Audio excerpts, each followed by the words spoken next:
نوری ہے نہ ناری ہے، یہ خاکی اپنی فطرت میں نہ نوری ہے نہ ناری ہے۔ عزیزان محترم، آپ حضرات بحسن و خوبی جانتے ہیں کہ آج کی یہ مبارک محفل دارالعلوم رضائے مصطفیٰ کے جلسہ دستار بندی کے سلسلے میں منعقد کی گئی ہے۔ ہم اور آپ تو صرف ایک دعوت ملی اور حاضر چلے آئے، نامہ آیا ہے، بلاوا آیا ہے، پروگرام ہے دارالعلوم رضائے مصطفیٰ میں، مگر اس پروگرام کو یہاں تک پہنچانے میں سالوں کی محنتیں ہیں، سالوں کی محنتیں اور قربانیاں ہیں۔ آپ کو اندازہ بھی نہیں ہوگا کہ آپ کے بچوں کو جاہلوں کی صف سے نکال کر کے پڑھے لکھوں کی صف میں داخل کرنے کے لیے کتنی محنت کرتے ہیں۔ کیا بات ہے حضور قاری صاحب کی بات۔ عزیزان محترم، اللہ رب العزت نے قرآن پاک میں ارشاد فرمایا، اے نبی آپ فرما دیجئے کہ کیا پڑھے لکھے اور بے پڑھے لکھے یہ دونوں برابر ہیں؟ یعنی یہ سوال کیجئے لوگوں سے۔ تو ظاہر سی بات ہے کہ اللہ خوب بہتر جاننے والا ہے، سوال کی کوئی ضرورت ہی نہیں ہے، مگر استفہام انکاری کے طور پر بلاغت میں علماء بیان کرتے مفسرین کہ مراد یہ ہے کہ پڑھے لکھے اور بے پڑھے لکھے کبھی برابر نہیں ہو سکتے ہیں۔ پڑھے لکھے ہمیشہ بلند رہیں گے اور بے پڑھے لکھے ہمیشہ جو ہے تو کمزور رہیں گے، نیچے رہیں گے۔ عزیزان محترم، آپ غور کیجئے کہ ہم اور آپ جس مذہب کے ماننے والے ہیں، مذہب اسلام، یہ وہ مذہب ہے جو ایک انقلابی مذہب ہے۔ جب تک دنیا میں مذہب اسلام نہیں آیا تھا، آپ دیکھیے لاکھوں سال سے ہزاروں سال سے یہ دنیا قائم تھی، مگر انسان اپنے اوج و کمال کو نہیں پہنچ پا رہا تھا، انسان اپنی ترقی نہیں حاصل کر پا رہا تھا۔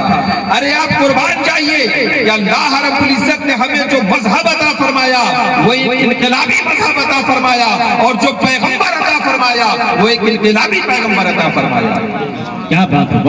جب تک نبی دو عالم صلی اللہ علیہ وسلم اس خاکدان گیتی پر تشریف نہ لائے تھے، انسان جانوروں کی سی زندگی گزار رہا تھا، اور اگر کبھی اصلاح ہوئی بھی تو وہ وقتی ہوئی، مگر انسان اپنے کمال کو نہیں پہنچ پایا تھا۔ مگر اللہ رب العزت کا بے پناہ احسان ہے کہ اس نے ہمیں اس نبی کا امتی بنایا جسے اللہ نے ایک انقلابی پیغمبر بنا کر کے بھیجا، جن کے دنیا میں تشریف لانے کے بعد میں پوری دنیا میں انقلاب برپا ہو گیا، اور آج انسان ہر ایک فیلڈ اور ہر ایک میدان میں کمال کو اگر پہنچ چکا ہے تو یہ مذہب اسلام اور پیغمبر اسلام کی دین ہے۔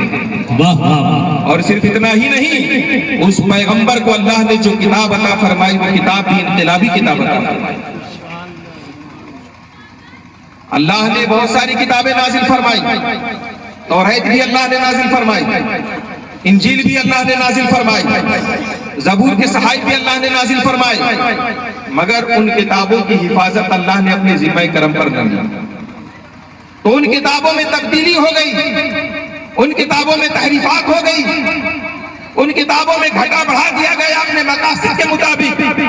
مگر قرآن ایک واحد انقلابی کتاب ہے جس کی حفاظت اللہ نے اپنے ذمہ کرم پر لے لی، جس کا نتیجہ یہ ہے کہ آج قرآن کو نازل ہوئے 1400 سال سے زیادہ کا زمانہ گزر چکا ہے، مگر اس قرآن میں ایک زبر اور زیر کا بھی فرق نہیں آیا۔ جس طریقے سے یہ قرآن نازل ہوا تھا اسی طریقے سے آج یہ قرآن محفوظ و مسعود ہے۔ قول محمد قول خدا، فرمان نہ بدلا جائے گا، بدلے گا لاکھ زمانہ مگر قرآن نہ بدلا جائے گا۔ سبحان اللہ، سبحان اللہ۔ عزیزان محترم، آج ہم اور آپ طرح طرح کے حالات سے دوچار ہیں۔ کبھی ہمیں لگتا ہے کہ ہمارا سب سے بڑا نقصان یہ ہے کہ دنیا سے ہمارا اقتدار ختم ہو گیا، کبھی ہمیں یہ لگتا ہے کہ قوم مسلم کا سب سے بڑا نقصان یہ ہے کہ قوم مسلم آپس میں فرقوں اور گروہوں میں تقسیم ہو گئی، کبھی ہمیں یہ لگتا ہے کہ ہمارا سب سے بڑا نقصان یہ ہے کہ ہمارا شیرازہ منتشر ہو گیا، کبھی ہمیں لگتا ہے کہ ہمارا سب سے بڑا نقصان یہ ہے کہ ہم ایک اعلیٰ درجے پر رہتے تھے مگر آج ہم بستی میں لا کر کے کھڑے کر دیے گئے ہیں۔ الغرض ہمارے ذہن میں طرح طرح کے خیالات آتے ہیں کہ فلاں نقصان ہمارا سب سے بڑا نقصان ہے، فلاں نقصان ہمارا ناقابل تلافی نقصان ہے، لیکن عزیزان محترم دل پہ ہاتھ رکھ کے ذرا میرے اس پیغام پر غور کیجئے گا۔ میری نظر میں یہ نقصان اتنے بڑے نقصان نہیں ہے۔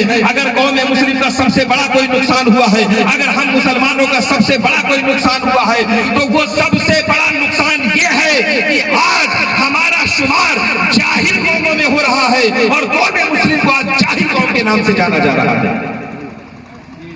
یہ ہمارا سب سے بڑا نقصان ہے، اور یہ میں یوں ہی نہیں کہہ رہا ہوں۔ اس کے لیے باضابطہ بھارت سرکار انڈین گورنمنٹ نے ایک کمیٹی بنائی، جس کمیٹی نے لاکھوں کروڑوں روپے خرچ کر کے ہندوستان کے ہر صوبے میں جا کر، ہندوستان کے ہر ضلع میں جا کر، ہندوستان کے ہر شہر میں جا کر، ہندوستان کے ہر قصبے میں جا کر، ہندوستان کے ہر گاؤں دیہات قریہ میں جا کر کے اس بات کا جائزہ لگایا کہ مسلمانان ہند کی اس وقت کی تعلیمی حالت کیا ہے، مسلمانان ہند کی اس وقت کی تعلیمی حیثیت کیا ہے، جسے ہم اور آپ سچر کمیٹی کے نام سے جانتے ہیں۔ اور آج سے 15 سال پہلے سچر کمیٹی نے یہ رپورٹ داخل کی کہ اس وقت ہندوستان میں سب سے زیادہ اگر کم پڑھا لکھا اور سب سے زیادہ جاہل طبقہ اگر کوئی ہے تو وہ مسلمانوں کا طبقہ ہے، وہ مسلمانوں کا طبقہ ہے۔ آج سے 15 سال پہلے سچر کمیٹی نے یہ رپورٹ داخل کی۔ یہ ہمارے چہرے پہ ایک تماچا ہے۔ ہم تو اس پیغمبر کے ماننے والے تھے جس پیغمبر پر پہلی وحی نازل ہوئی تھی، اقرا بسم ربک الذی خلق۔ ہمیں تو وہ پیغمبر ملا تھا جس پیغمبر نے کہا تھا کہ کنت بعثت معلما، مجھے دنیا میں معلم و استاد بنا کر کے بھیجا گیا ہے۔ یہ کیا ہوا ہمیں؟ یہ ہمارا سب سے بڑا نقصان ہے کہ آج ہماری شناخت اور ہماری پہچان قوم جاہل کے طور پر کی جا رہی ہے۔ اس سے بڑا نقصان کوئی نہیں۔ ہمارا سب کچھ لٹ جاتا، ہمارے پاس کچھ نہ بچتا، مگر ہمارا شمار اگر اہل علم میں ہوتا، ہمیں جاہل نہ کہا جاتا، پڑھے لکھے لوگوں میں ہمارا شمار ہوتا، تو یقین جانو کہ ہمارا سب کچھ لٹنا بھی جو ہے تو کسی معنی میں نہیں رکھتا اگر ہمیں اس برے لقب سے نہ یاد کیا جاتا۔ اور اللہ نے پوچھ لیا قرآن میں، اے نبی آپ پوچھئے کیا پڑھے لکھے اور بے پڑھے لکھے دونوں برابر ہیں؟ نہیں ہے، ہرگز نہیں ہے، قطعاً نہیں ہے۔ تو جب بے پڑھے لکھے بلند ہو نہیں سکتے تو ہماری پستی اور ہماری محرومیت کی سب سے بڑی وجہ یہ ہے کہ آج ہم نے علم کو چھوڑ دیا ہے اور ہمارا شمار جاہلوں میں ہو رہا ہے۔ اس پہ غور کرنے کی ضرورت ہے، ہوش کے ناخن لینے کی ضرورت ہے۔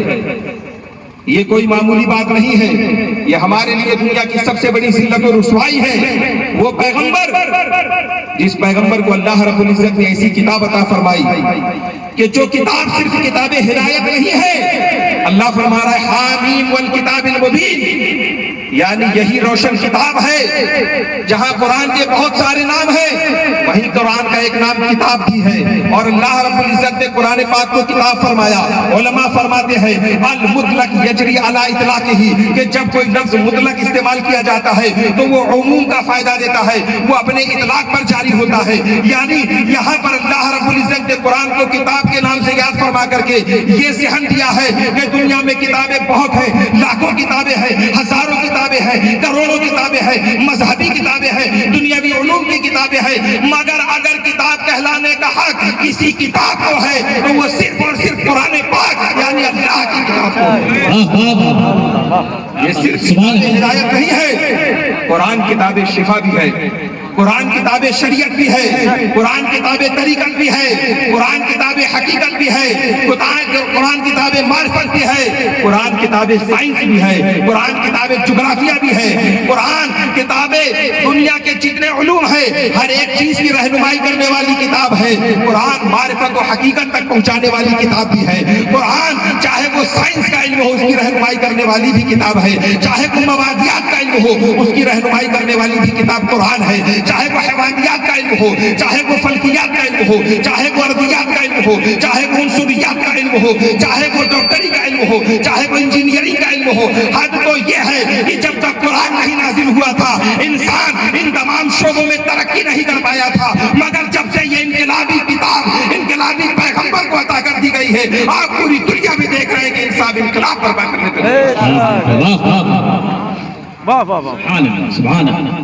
اس پیغمبر اور اس پیغمبر کی دی جانے والی کتاب پانے والی قوم کو اگر جاہل قوم میں شمار کیا جائے تو یہ ہمارے لیے بہت تکلیف کی بات ہے، اور یہ ہے سچائی۔ میں آپ کو یہی پروف کر کے دکھاتا ہوں۔ میں آپ سے پوچھنا چاہتا ہوں اے میری قوم کے مسلمانوں، آپ لوگوں میں سے کس کس کے جیب میں اس وقت موبائل ہے؟ ہاتھ اٹھائیے۔ کس کس کے جیب میں موبائل ہے؟ سب کے جیب میں موبائل ہے، سب کے جیب میں موبائل ہے۔ اب یہ بتائیے کس کس کے جیب میں قلم ہے؟ کس کس کی پاکٹ میں پین رکھا ہوا ہے اس وقت؟ وہ ہاتھ اٹھائے۔ یہ پوری قوم، اس میں کا ایک بھی فرد ایسا نہیں ہے جس کے جیب میں قلم۔ قلم کوئی چھوٹی موٹی چیز نہیں ہے، قرآن میں پوری ایک سورت نازل ہوئی ہے، سورہ قلم۔ قلم کی اہمیت اور افادیت کو بتانے کے لیے اللہ رب العزت نے پوری ایک سورت نازل فرما دی کہ لو سورہ قلم تمہیں دیا۔ اللہ فرماتا ہے نون والقلم وما یسطرون۔ اس انقلابی کتاب کے ماننے والوں کا عالم یہ ہے کہ آج وہ قلم کو چھوڑ چکے، ہمارے پاس قلم ہے۔ تو پروف ہو گیا کہ سچر کمیٹی کی رپورٹ صحیح ہے کہ اس وقت مسلمان سب سے زیادہ جو ہے تو کیا ہے علم سے دور ہے، اور جہالت میں سب سے زیادہ شمار اگر کسی قوم کا ہوتا ہے تو وہ قوم مسلم ہے۔ کیوں؟ کیونکہ ہمارے پیغمبر نے تو ہمیں کہا تھا کہ قید العلم بالکتابۃ، کہ علم کو لکھ کر کے محفوظ کرو۔ جب ہم قلم ہی نہیں رکھتے ہیں تو ہم لکھیں گے کہاں سے؟ کیا بات ہے! نہ ہمیں اپنے پیغمبر کی تعلیم یاد ہے۔ عزیزان محترم، اور آپ مبارکبادی پیش کیجئے حضور معمار ملت حضرت قاری جلال الدین صاحب قبلہ کو۔ حضرت کی شخصیت بھی انقلابی شخصیت ہے۔ یہ اللہ کا فضل ہے کہ اللہ نے ہمیں سب کچھ انقلابی عطا فرمایا۔ اللہ نے نبی بھی انقلابی عطا فرمایا، کتاب بھی انقلابی عطا فرمائی، حضور کے جو صحابہ تھے وہ بھی انقلابی عطا فرمائے، ہمیں جو حضور کے نواسے عطا فرمائے وہ بھی انقلابی، اور سب کچھ ہمارا انقلابی عطا۔ ہمارے قوم ملت حضرت قاری جلال الدین صاحب کو جو لوگ قریب سے جانتے ہیں اور جو فیلڈ اور زمین کے آدمی ہیں وہ سمجھ سکتے ہیں کہ روناہی جیسی بنجر سرزمین میں دین کا اتنا بڑا قلعہ بنانا کوئی معمولی بات نہیں ہے۔ میں آج کھلے لفظوں میں اس بات کا اعتراف کرتا ہوں، بہت سارے لوگ شیخ ابو بکر صاحب کا بہت نام لیتے ہیں، یقیناً قابل تعریف ہے شیخ ابو بکر صاحب جنہوں نے کیرلا کی سرزمین میں مرکز الثقافت السنیہ قائم کیا، پوری دنیا میں ایجوکیشن کا ہب قائم کیا۔ لیکن میں یقین کے ساتھ کہتا ہوں حضور قاری جلال الدین صاحب اگر کیرلا میں پیدا ہوتے تو آج بھی مرکز ثقافت السنیہ جیسا ادارہ پیدا ہوتا۔ کیا بات ہے! واہ واہ! جیسی سرزمین،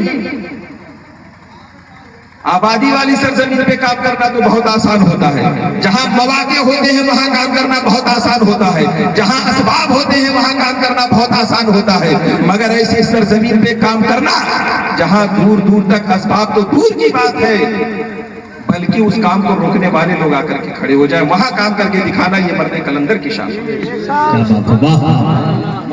حضرت کی شخصیت بہت سادہ اور بہت معمولی ہے، بہت معمولی رہنا آپ پسند فرماتے ہیں۔ کیوں؟ کیونکہ حضرت قاری صاحب اپنا مشن لے کر کے چل رہے ہیں، اپنا مقصد لے کر کے چل رہے ہیں۔ قاری صاحب بھی ایک پیر بن سکتے تھے، پیر بن کے ہزاروں لوگوں کو مرید کر سکتے تھے، مگر قاری صاحب ایک دور اندیش آدمی کا نام ہے، مستقبل میں جھانک کر کے دیکھنے والی نگاہیں رکھنے کا نام قاری جلال الدین ہے، جنہوں نے دیکھ لیا کہ اگر میں پیر بن کر کے گدی لگا کر کے بیٹھ گیا تو میری نسلیں تو پل جائیں گی، مگر نبی عالم صلی اللہ علیہ وسلم کے دین کو آگے بڑھانے والا۔ نعرہ تکبیر نعرے تکبیر، نعرے رسالت، مسلک اعلیٰ حضرت، جلسہ دستار بندی، دارالعلوم رضائے مصطفیٰ، اے دارالعلوم رضائے مصطفیٰ کے لوگوں، اے حبیب نگر بازار کے زندہ دل مسلمانوں، ہمیں اور آپ کو چاہیے کہ جو لوگ ہمارے بچوں کو جوہلا کی صف سے نکال کر کے علماء کی صف میں داخل کر رہے ہیں، ان کے شانہ بشانہ چلیں اور ان کی ہر طریقے سے مدد کریں۔ کیا بات، واہ واہ واہ، اور اگر نہائی طور پر کچھ مدد نہیں کر سکتے ہو تو کم از کم ان کے حق میں دعا کریں۔ یہ تو آپ کر ہی سکتے ہیں، یہی بہت بڑا سرمایہ ہے۔ مگر یقین جانو، کبھی کسی علم کا کام کرنے والے، نبی دو عالم صلی اللہ علیہ وسلم کے دین کو آگے بڑھانے والے کا راستہ کاٹنے کی کوشش نہ کرنا، ورنہ ہلاکوں برباد ہونے میں ٹائم نہیں لگے گا۔ حق ہے بہت اچھے، ورنہ یہ دنیا داری سب رکھی کی رکھی رہ جائے گی۔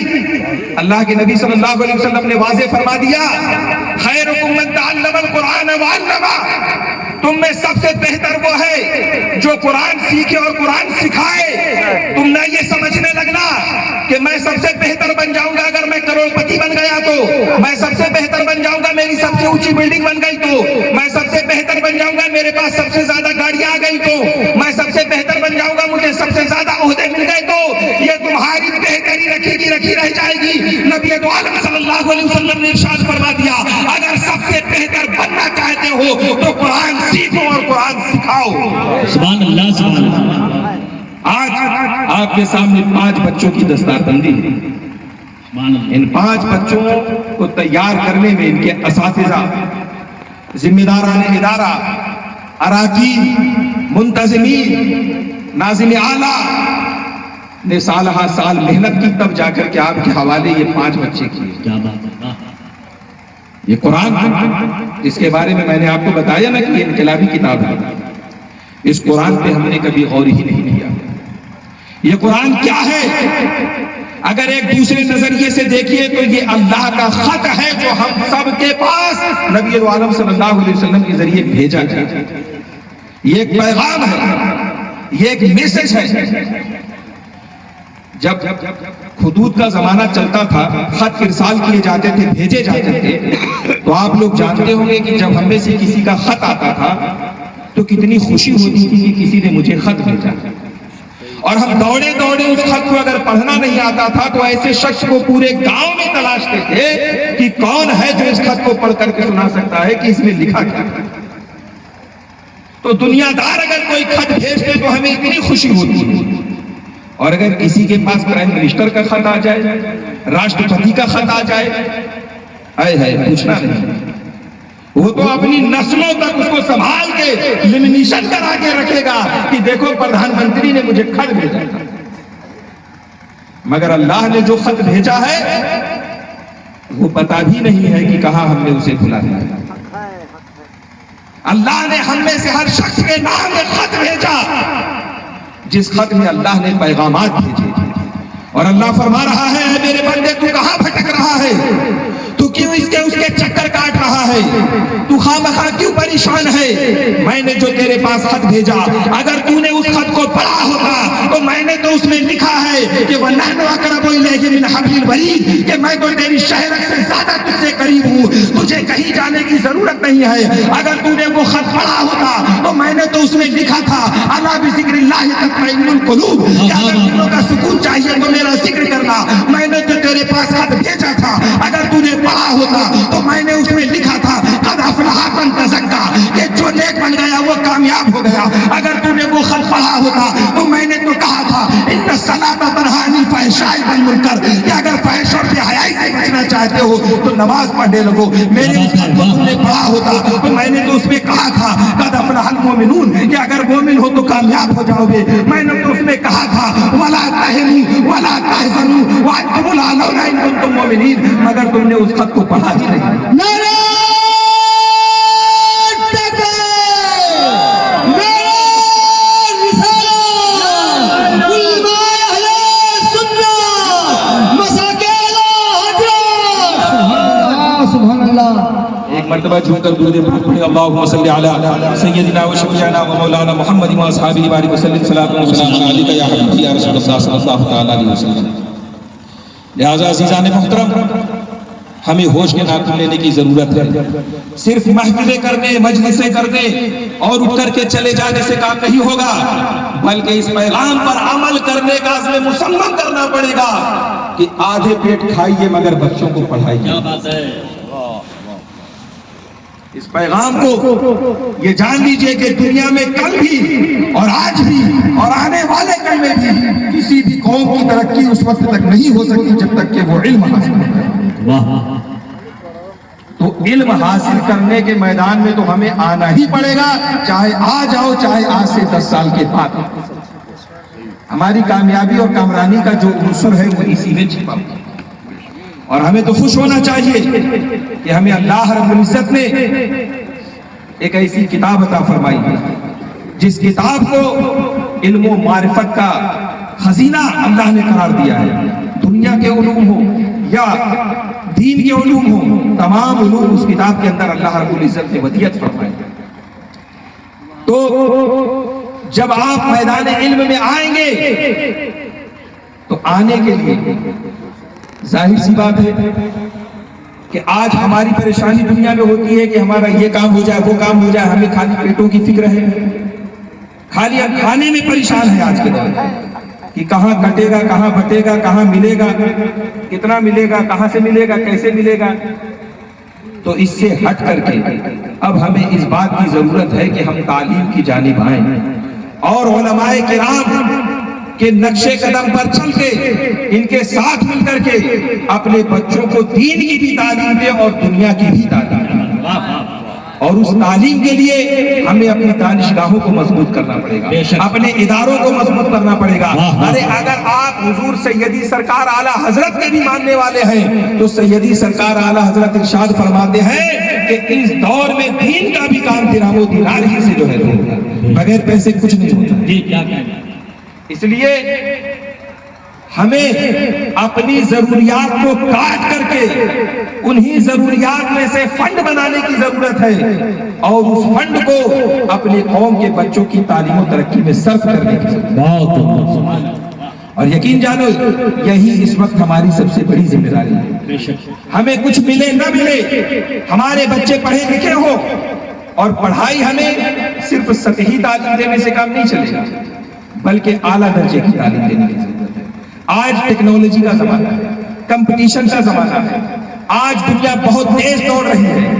اس تیز دوڑتی ہوئی دنیا میں اگر ہم بیساکھی لے کر کے چلیں گے تو چلنا اور بیٹھ جانا دونوں برابر ہے۔ کیا کہنا، اب بیساکھی لے کے چلنے والا دور نہیں ہے کہ ہاں ہم نے تو بچے کو اسکول میں بھیج دیا، اچھے اسکول میں ایڈمیشن کرا دیا، مہنگی فیس دینے لگے اور ہم کان میں تیل ڈال کے بیٹھ گئے، اب ٹیچروں کا کام ہے، اسکول کا کام ہے ہمارے بچے کو پڑھانا لکھانا۔ نہیں، سب سے پہلی درسگاہ ایک بچے کی ماں کی گود ہے، سب سے پہلا معلم اور سب سے پہلی معلمہ ایک بچے کی اس کی ماں ہوا کرتی ہے۔ بچہ جو اپنے ماں اور اپنے باپ اور اپنے گھر سے سیکھتا ہے وہ سبق اسے زندگی بھر یاد رہتا ہے۔ آج ہمیں اپنے گھر کو دینی ماحول میں اور علمی ماحول میں ڈھالنے کی ضرورت ہے۔ یہ کب ہوگا؟ جب والدین خود موبائل میں، انسٹاگرام میں، فیس بک میں ریلیں دیکھنا چھوڑ کر کے کتابوں کے مطالعے کی عادت ڈالیں گے، یہ تب ورنہ خالی سوچنے سے اور خیالی پلاؤ پکانے سے کچھ نہیں ہوگا کہ بیٹھے تبصرہ کیا، میٹنگ کی، مشورہ کیا، اس کے بعد موبائل چلائے اور بستر تان کر کے سو گئے، اس سے نہیں ہوگا۔ اے میری قوم کے غیور مسلمانوں، اگر تم آج بیدار نہیں ہوئے، آج اگر تم علم دین کے لیے کھڑے نہیں ہوئے، اپنے بچوں کو پڑھا لکھا بنانے کے لیے تم نے اگر آج کوششیں نہیں کی تو یقین جانو آنے والے وقت میں تمہاری قوم کا کوئی نام لینے والا نہیں رہے گا کہ نہ سمجھو گے تو مٹ جاؤ گے۔ اندھی مسلمانوں، تمہاری داستان تک نہ بچے گی داستان اللہ، لہذا بیدار ہو جاؤ اور ساری ضرورتوں کو چھوڑ کر کے شادی کرنی ہے، شادی میں فضول خرچ کیے چلے جا رہے ہیں، قرض لے لے کر کے خرچ کر رہے ہیں، کبھی آپ نے سوچا کہ کیا یہ اسلامی طریقہ ہے؟ کیا یہ مذہبی طریقہ ہے؟ نہیں پیارے اسلامی بھائی، ہم سارے کام شریعت کے خلاف کر رہے ہیں، ہم سارے کام جاہلوں والے کر رہے ہیں، اور پھر ہم یہ چاہتے ہیں کہ ہم سربلند ہو جائیں، تو یہ نہیں ہو سکتا۔ اللہ نے قرآن میں فرما دیا اولئک کالانعام بل هم اضل، کہ ایسے لوگ چوپائے بن کے ان سے بھی گئے گزرے۔ اگر آپ اپنی زندگی کو کسی مقصد کے مطابق نہیں گزار رہے ہیں، بس یوں ہی صبح کی شام کی، تو ایسی زندگی کا کوئی حاصل نہیں ہے۔ یہ جو بچے آپ کے سامنے آج جن کو دستار حفظ سے نوازا جائے گا، 3 سال رات و دن محنت کرنے کے بعد ایک طالب علم حافظ قرآن ہے۔ 3 سال یہ کم ہے؟ ہمیں یہ چاہیے کہ جب ہماری قوم کا کوئی بچہ حافظ قرآن بنتا ہے تو ہم اسے اپنے سروں کا تاج بنا دیں، ہم اسے اپنے سروں کا تاج بنا لیں، اپنی گودوں میں اور اپنے گردنوں میں اسے اٹھا لیں، تاکہ دوسرے لوگ بھی یہ سمجھیں کہ آج یہ بچہ حافظ قرآن بنا ہے، اس وجہ سے اسے یہ اعزاز مل رہا ہے۔ سبحان اللہ۔ اور یہ کوئی معمولی بات نہیں، اللہ نے قرآن میں فرمایا اِنَّا نَحْنُ نَزَّلْنَا الذِّكْرَ وَإِنَّا لَهُ لَحَافِظُونَ، کہ بے شک ہم نے ہی قرآن کو اتارا ہے اور ہم ہی قرآن کی حفاظت کریں گے۔ تو اللہ نے حفاظت قرآن اس طور پر فرمائی ہے کہ ہماری قوم کے بچوں کے سینے سینے میں قرآن کو محفوظ فرما دیا ہے۔ بے شک سبحان اللہ۔ ایک میں آپ سے بات پوچھنا چاہتا ہوں، آج تو انٹرنیٹ کا زمانہ ہے، گوگل کا زمانہ ہے، حضرت گوگل میں سرچ کر لیجیے۔ اس وقت دنیا میں پوری روئے زمین میں، صرف ہندوستان کی بات نہیں کر رہا ہوں، پورے روئے زمین میں کتنی کتابیں موجود ہیں؟ کوئی بتا سکتا ہے کتنی کتابیں موجود ہیں؟ کوئی نہیں بتا سکتا۔ لاکھوں کروڑوں اربوں خربوں کتابیں موجود ہیں۔ لائبریریوں میں چلے جائیے، بڑی بڑی لائبریریاں ہیں، جہاں نظر جائے گی کتابیں ہی کتابیں نظر آ رہی ہیں۔ یونیورسٹیوں میں چلے جائیے، دانشگاہوں میں چلے جائیے، درسگاہوں میں چلے جائیے، کتابوں کا انبار آپ کو ملے گا۔ تو اس روئے زمین میں لاکھوں کروڑوں اربوں خربوں ملین بلین ٹریلین کتابیں موجود ہیں جن کو پڑھا اور پڑھایا جاتا ہے، اور ان کتابوں میں بہت ساری مذہبی کتابیں ہیں، بہت ساری دنیاوی کتابیں بھی ہیں، مگر ان پوری کتابوں میں سے روئے زمین میں جتنی کتابیں پائی جاتی ہیں، ایک بھی ایسی کتاب لا کر کے مجھے دکھا دو جس کتاب کے صفحات 600 سے زائد ہو، اور اس کتاب کو از اول تا آخر یاد کرنے والے اس روئے زمین پر 1000 اس وقت موجود ہیں۔ آپ غور کریں،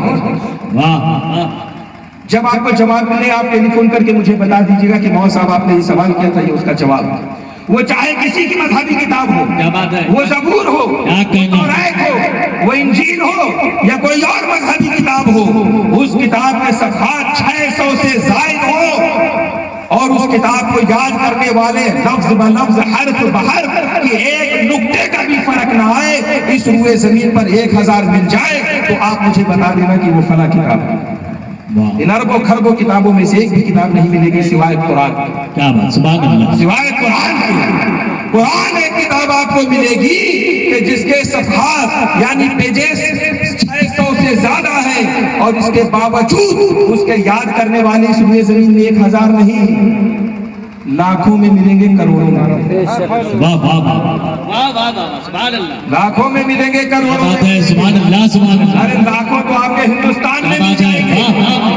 اور تو چھوڑیے میاں، اس کتاب کا اعجاز یہ ہے کہ اس قرآن کو یاد کرنے والے آپ کو ذہین و فطین یا پکی عمر کے لوگ نہیں، بلکہ 9 سال کے ننھے چھوٹے چھوٹے بچے مل جائیں گے جنہوں نے اپنے سینوں میں قرآن محفوظ کر لیا۔ نعرے تکبیر، نعرے رسالت، مسلک اعلیٰ حضرت فیضان قرآن، دارالعلوم رضائے مصطفیٰ، جلسہ دستار بندی۔ وَلَوْ أَنزَلْنَا هَذَا الْقُرْآنَ عَلَى جَبَلٍ لَرَأَيْتَهُ خَاشِعًا مُتَصَدِّعًا مِنْ خَشْيَةِ اللَّهِ، اگر میں اس قرآن کو پہاڑ پر نازل فرماتا تو یہ قرآن کی عظمت اور جلالت کی تاب پہاڑ نہ لا پاتا اور ٹکڑے ٹکڑے ہو جاتا، ریزہ ریزہ ہو جاتا، مگر اللہ نے قرآن چاہیے 9 سال کا چھوٹا بچہ جس کی مادری زبان عربی بھی نہیں ہے، کیا کہنا، جس کی مادری زبان عربی نہیں ہے، آپ کبھی بیٹھو ایک سورت یاد کرو، پوری عمر گزر جاتی ہے 10 سورت یاد نہیں کر پاتے، نماز پڑھے کیسے آتے مسئلہ پوچھنے مولانا صاحب سے 2 ہی سورت یاد ہے اور عشاء میں 17 رکعت ہے، تو 17 کیسے پڑھ پائیں گے؟ 2 ہی کی اجازت دے دیجیے۔ تو مولانا صاحب لوگ کہتے ہیں بھیا 2 یاد ہے تو وہی تو ہر رکعت میں پڑھتے رہو، کیا کرتے ہیں؟ تو یہ قرآن کا اعجاز ہے۔ اور 9 سال کے چھوٹے بچے نہیں بلکہ سٹھیانے کی جو عمر ہوتی ہے، ایک عمر سٹھیانے کی بھی آتی ہے جو 70 کے بعد آتی ہے، جب آدمی سٹھیانے لگتا ہے، چیزیں بھولنے لگتا ہے، چیزیں اسے یاد نہیں رہتی۔ مگر قرآن کا یہ اعجاز ہے کہ دنیا کی ساری چیزیں تو انسان بھول جاتا ہے، مگر جو قرآن کا حافظ ہوتا ہے اور اس کی تلاوت کی پابندی کرتا ہے تو 70 سال کا بوڑھا بھی ہو جائے گا بھی اسے قرآن یاد ہوتا ہے اور اس کے سینے میں محفوظ ہوتا ہے۔ کیا بات ہے، سبحان اللہ، یہ قرآن کا اعجاز ہے۔ واہ واہ واہ، ارے میاں بینا تو چھوڑو، وہ مادرزاد اندھے نابینا جنہوں نے دنیا میں کچھ دیکھا نہیں، پیدائشی اندھے ہیں، ایسے آپ کو مل جائیں گے جو قرآن کے حافظ ہیں، سبحان اللہ، جو قرآن کے حافظ واہ واہ، مادرزاد اندھے۔ ہے دنیا میں کوئی ایسی کتاب؟ چیلنج آج تک آپ نے بہت سنے ہوں گے، یہ ایک چیلنج میں بھی آج کر کے جا رہا ہوں، کبھی غور کریے گا کہ یہ کیسی انقلابی کتاب ہمیں دی گئی ہے۔ کیا کہنا ہے، واہ واہ، سبحان اللہ، اور چھوڑیے وہ جن کو ہم اور آپ ناقص العقل کہتے ہیں، جن کو ہمارا ناقص العقل کہتے ہیں اور ہے بھی، یعنی ہماری مائیں اور بہنیں، عورتیں آپ کو اتنی مل جائیں گی جو قرآن کے حافظہ ہیں، جن کے سینوں میں اللہ نے قرآن کو محفوظ فرما دیا۔ کیا بات ہے، سبحان اللہ، دنیا کی کوئی چیز یاد نہیں کر پاتی ہے مگر قرآن یاد رہتا ہے۔ بے شک، بڑے سے بڑا دنیا کا IAS کا امتحان دینے والا ہو، UPSC کا امتحان دینے والا ہو، بڑا سے بڑا ٹف امتحان دینے والا ہو، ڈاکٹری کا امتحان دینے والا ہو، انجینئرنگ کا امتحان دینے والا ہو، فزکس کا امتحان دینے والا ہو، کسی بھی ٹف سے ٹف ایگزام دینے والا ہو، اس کے سامنے جب کتاب لائی جاتی ہے تو کوئی ایسا نہیں ہے جو کسی کتاب کو جس کے پیجز اور صفحات 600 ہو اور پوری کتاب کو حرف بحرف لفظ و لفظ یاد کر پائے سوائے قرآن کے، کہ قرآن وہ کتاب ہے جس کا یہ اللہ رب العزت سینوں میں محفوظ فرما دیتا ہے۔ نعرے تکبیر، نعرے رسالت، مسلک اعلیٰ حضرت۔ یہ کوئی ہوائی دعویٰ نہیں ہے، یہ کوئی ہوائی دعویٰ نہیں ہے کہ کچھ لوگ سنے اور کہیں مولانا صاحب لوگ خوب نفاذی کرتے رات بھر خوب چیخے۔ ہم اس کا ثبوت ہر سال دیتے ہیں علل اعلان کرتے ہیں، واہ واہ، اس کا ثبوت ہم اس دعوے کا پروف بھی دیتے ہیں، بغیر مانگے دیتے ہیں۔ کیا بات، ہم انتظار نہیں کرتے کہ کوئی آئے کہے مولانا صاحب یہ بات تو ہضم نہیں ہوتی ہے کہ 600 پیج کسی کو ایک دم لفظ ب لفظ یاد ہو جائے، یہ تو پاسبل ہی نہیں ہے۔ نہیں، ہم آپ کے آنے کا انتظار نہیں کرتے ہیں، ہم ہر سال جشن منعقد کرتے ہیں، نماز تراویح کا اہتمام کرتے ہیں، پورے محلے علاقے میں اعلان کرتے ہیں کہ نماز تراویح ہو رہی ہے، ہمارا حافظ مصلی میں کھڑے ہو کر کے کھڑے قرآن کے پورے 30 پارے سنائے گا، الحمد سے لے کے والناس تک سنائے گا، زبر زیر کا فرق نہیں آئے گا، جسے چاہیے آ کر کے سن لے اور اس دعوے کی دلیل حاصل کر لے۔ واہ واہ واہ، سبحان اللہ، سبحان اللہ، ہر سال بے شک، واہ، رمضان شریف قریب ہے، آپ نے کبھی غور کیا، کبھی محسوس کیا؟ یہ ہے اس وقت روئے زمین میں موجود دنیا کی سب سے طاقتور چیز قرآن۔ بے شک، سبحان اللہ، اگر آپ غور کریں کہ اس دنیا میں سب سے زیادہ پاورفل چیز اور طاقتور چیز اس وقت کیا موجود ہے؟ کوئی دنیا دار ہوگا تو کہے گا پرمانو بم، کوئی کہے گا آئٹم بم، کوئی کہے گا نائٹروجن بم، کوئی کہے گا ہائیڈروجن بم۔ نہیں، اللہ کے اس کلام پر غور کرو، پوری روئے زمین میں اس وقت اگر سب سے طاقتور کوئی چیز موجود ہے تو وہ قرآن، مگر مسلمان ہے کہ اس قرآن کو بھلائے بیٹھے ہوا ہے اور اسے پشت ڈالے ہوا ہے، اس قرآن کی تعلیمات کو سیکھنے سمجھنے کے لیے تیار نہیں ہے۔ تو یہ جو بچے حافظ بنے ہیں قابل مبارکباد ہے دارالعلوم رضا مصطفیٰ کے منتظمین کہ انہوں نے ہمت نہیں ہاری، انہوں نے یہ نہیں سوچا کہ یہاں پاسبل نہیں ہے، ممکن نہیں ہے، کہاں سے بچے لائیں گے، کہاں سے پڑھائیں گے، رہیں گے کہ نہیں رہیں گے، بچے کے بھاگ جائیں گے۔ بہرحال کئی بار دل توڑانا پڑا ہوگا، کئی بار جو ہے افسوس ہوا ہوگا، تکلیف ہوئی ہوگی، مگر ہمت نہیں ہاری ہمارے قوم و ملت نے، کیونکہ ان کی نگاہیں دیکھ رہی تھی کہ وہ منظر میری نظروں کے سامنے انشاءاللہ آئے گا جب میری قوم کے 5 بچوں کے سروں پر میں دستار حفظ قرآن کروں گا۔ واہ واہ واہ واہ، سبحان اللہ، آیا کہ ہزاروں سال نرگس اپنی بے نوری پہ ہوتی ہے، بڑی مشکل سے ہوتا ہے چمن میں دیدہ ہمارا یہ حال ہے کہ ہم آئے گئے دعوت کھائے ملے جلے مسکرائے اٹھے بیٹھے فوٹو کھینچے کھچائے بھول گئے. ایسے نہیں چلے گا پیارے اسلامی بھائیوں. اس پیغام کو مضبوطی کے ساتھ گاٹھ باندھ لو، اس کو محفوظ کر لو کہ بہت ہوا، ہم نے فلاں جگہ محنت کی، ہم نے فلاں جگہ اپنا سرمایہ لٹایا، ہم نے فلاں جگہ اپنا پیسہ برباد کیا. وہ سب کام نہیں آئے گا. سب سے زیادہ اگر پیسہ آپ کا کہیں کام آئے گا تو وہ ان مدارس میں اگر آپ لگائیں گے اور ان مدارس کے چلانے والوں کے ہاتھوں میں آپ دیں گے، وہاں جا کر کے آپ کا سب سے زیادہ یہ پیسہ کام ہے. بے شک سبحان اللہ. یہ علماء جو ہیں، روایتوں میں آتا ہے کہ ان کے قلم کی روشنائی کو شہیدوں کے خون سے تولا جائے، اور آپ اگر اس کے لیے ذریعہ بنتے ہیں، سبب بنتے ہیں، تو آپ کا بھی مقام و مرتبہ کیا ہوگا.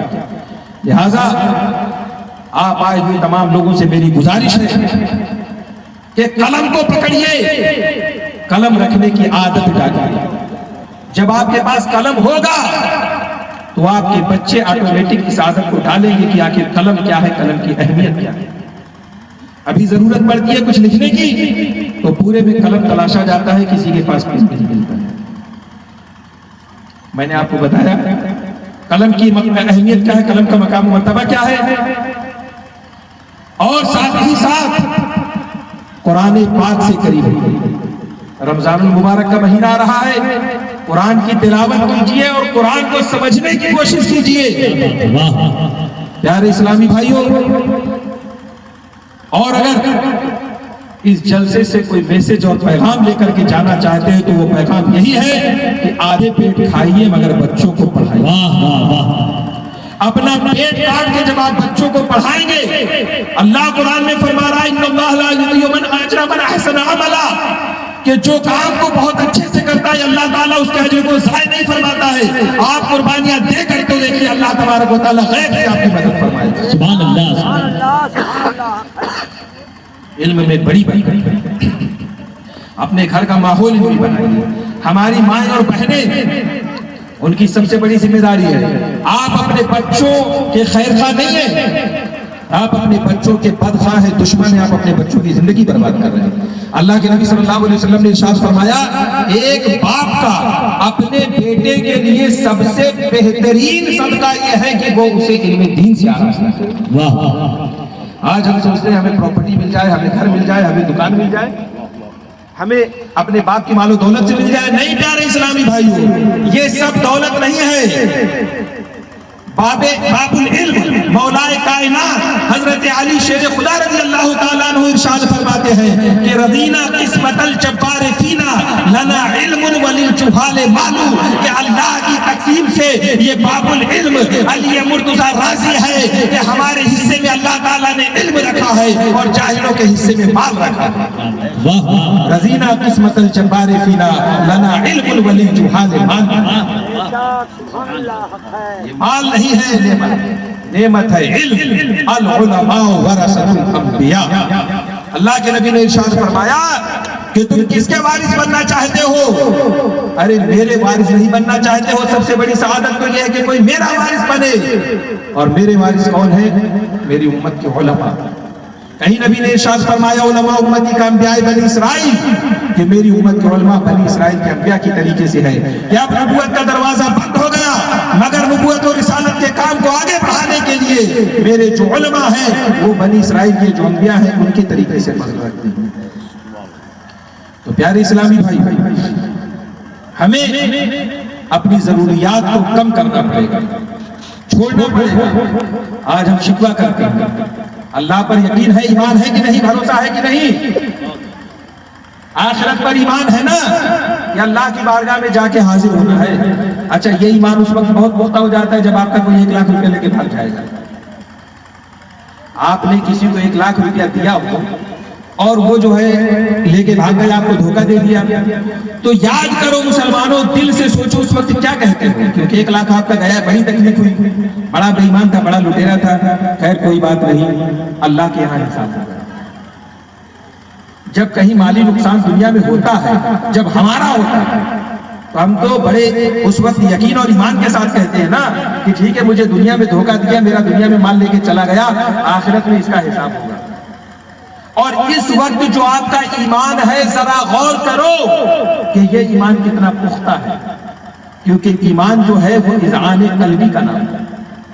دل آپ کا اپنی مانے ہوئے اعتقاد اور عقیدوں کے اوپر کتنا جاگزی ہے، کتنا بیٹھا ہوا ہے، کتنا مضبوط ہے، جتنا مضبوط ہے اسی کا نام ایمان اور کمال ایمان ہے۔ تو ہمارا اور آپ کا جب کوئی پیسہ مان لیجیے بھائی کسی نے ہماری زمین غصب کر دی، ہوتا ہے نا ایک بھائی نے دوسرے بھائی کا حق مار دیا، تو اس وقت ہم کیا کہتے چلو کوئی بات نہیں، دنیا میں تم نے تو غصب کر لیا ہے، آخرت میں تمہیں اس کا حساب دینا پڑے گا۔ اس وقت آپ کا ایمان اتنا پختہ ہے اس بات پر کہ آخرت قائم ہوگی، آخرت قائم ہوگی، یعنی مرنے کے بعد اٹھنا ہے، حساب و کتاب ہونا ہے، آپ کا ایمان بڑا پختہ ہے۔ دوسرا آپ یہ بھی چاہتے ہیں کہ وہاں پر حساب بھی ہو، وہاں پر حساب بھی ہو، کیوں؟ کیونکہ آپ کی زمین گئی ہے، آپ کا پیسہ گیا ہے، تو آپ چاہتے ہو کہ وہاں حساب ہو تاکہ وہ ہمیں واپس ملے۔ اور جب وہی معاملہ آپ کرتے ہو دوسرے کے ساتھ، تب یہ کیوں بھول جاتے ہو کہ قیامت قائم ہوگی، میدان قیامت میں آخرت قائم ہوگی، اور وہاں حساب کا جس طریقے سے میں دوسرے سے خواہش مند ہوں ایسے ہی دوسرا مجھ سے بھی خواہش مند ہوگا، اور اگر اللہ نے میرا حساب لینا شروع کر دیا تو کون ہے ایسا جو اللہ کے حساب سے بچ سکتا ہے؟